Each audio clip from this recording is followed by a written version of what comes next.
خطبہ نمبر 2 صفین سے واپسی پر آپ علیہ السلام کے خطبے کا ایک حصہ، جس میں بعثت پیغمبر صلی اللہ علیہ وآلہ وسلم کے وقت لوگوں کے حالات، آل رسول علیہ السلام کے اوصاف اور دوسرے افراد کی کیفیات کا ذکر کیا گیا ہے۔ بسم اللہ الرحمن الرحیم۔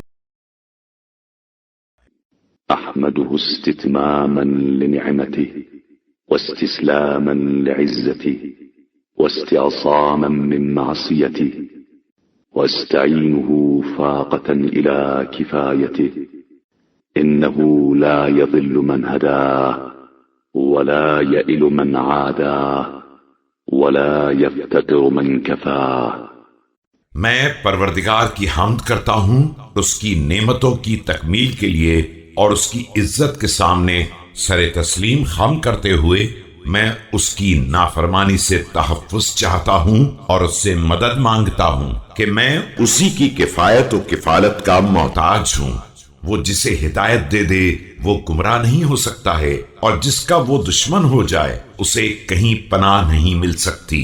جس کے لیے وہ کافی ہو جائے وہ کسی کا محتاج نہیں ہے۔